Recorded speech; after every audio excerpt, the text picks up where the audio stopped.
Under the Y. Reserve seat. Reserve seat. Andy.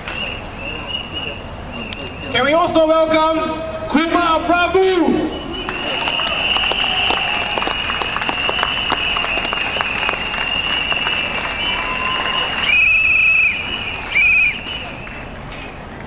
And last but not least, from West Coast GRC, Han Ho!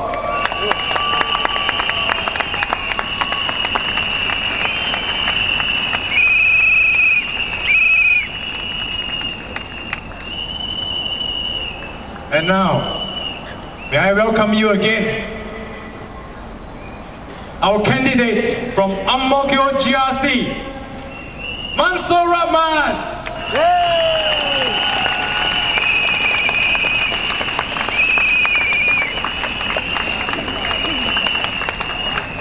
Followed behind by Ataro Lim.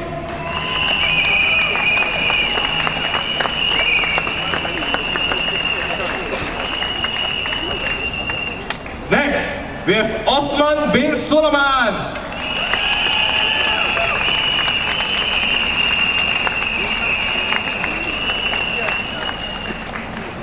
Vigneshwari Ramachandran.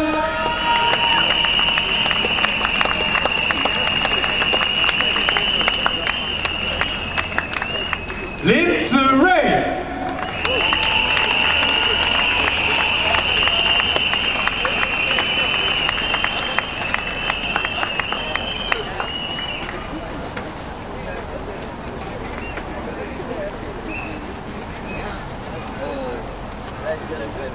Last but not least, we have Alex Tan.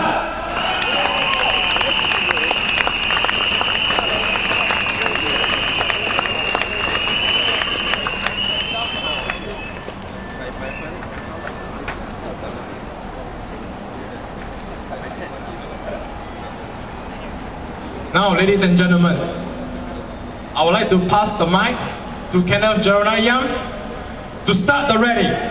Round of applause, please.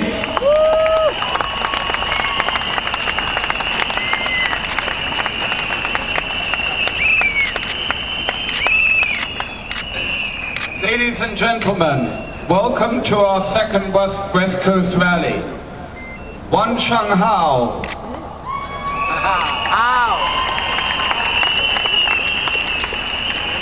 Salamat Sejahtera.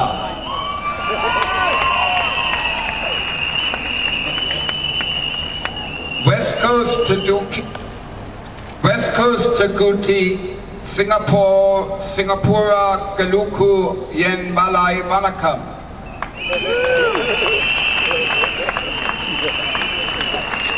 Namaste. I'm being passed a blank sheet of paper here.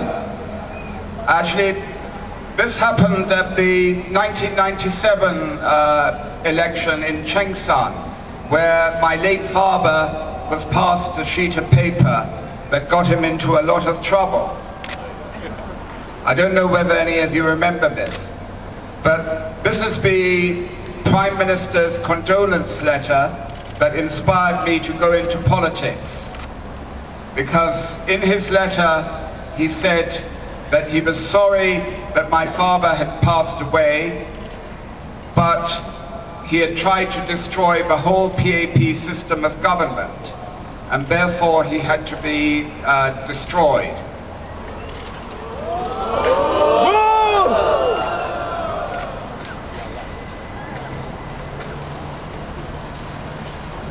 So JBJ was a patriot. He loved Singapore.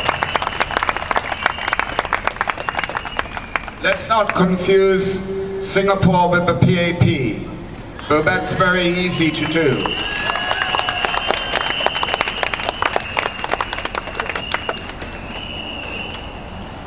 In 1981, JBJ was the first person to break the PAP's monopoly on Parliament when he won in Anson, which is only a few miles away from here. He was in Parliament from 81 to 86, but in 86 he was thrown out after he was convicted. A conviction that the UK Privy Council said should have been overturned, but the PAP refused to do so. Apart from a period from 97 to 91, when he was an NCMP, after he came very close to winning the Chengshan GRC, very close, despite some controversial tactics by the PAP. He was an NCMP till 2001, before he was made bankrupt as a result of defamation suits. And unfortunately, he only managed to free himself from bankruptcy in 2007, and he died before he was able to get back into Parliament.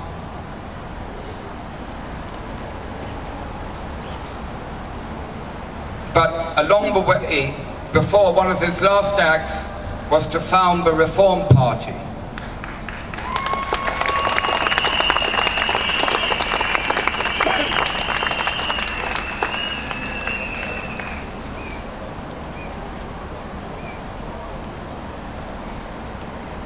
As a result of these tactics, the people have had really no voice in Parliament. And the use of the GRC system has basically denied a big segment of you a voice in Parliament.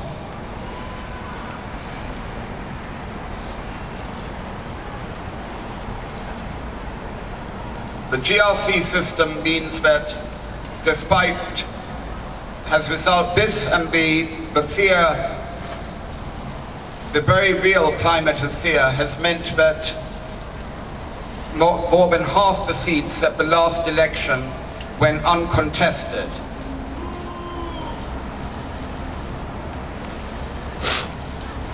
And that in the seats that were contested, there were only 2 opposition MPs elected, despite winning 34% of the vote. So what has this meant for Singaporeans? The fact that they have so little representation in Parliament. It's meant that the PAP can treat you basically with contempt and implement policies that are not in your interests. What other country, what other democracy and first world nation would tolerate a government that basically let in foreigners and doubled the population in the last 20 years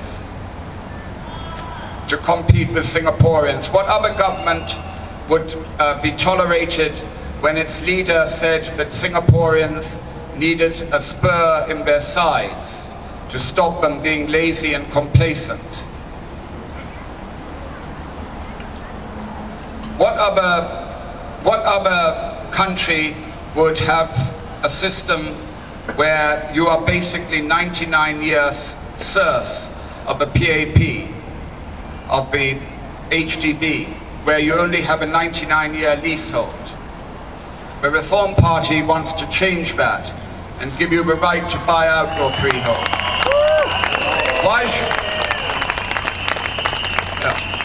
Why should you be told where to live? Why should there be an Ethnic Integration Act which denies minorities the people the right to live where they choose? Why should you be beholden to the government for the right to get the value of your property back through the SIR scheme? At the moment, if the 99-year lease is up, your property would be worth nothing. So you're dependent on the government to extend your lease. So in other words, they're saying to you, you have to be good boys and girls, you have to vote us in.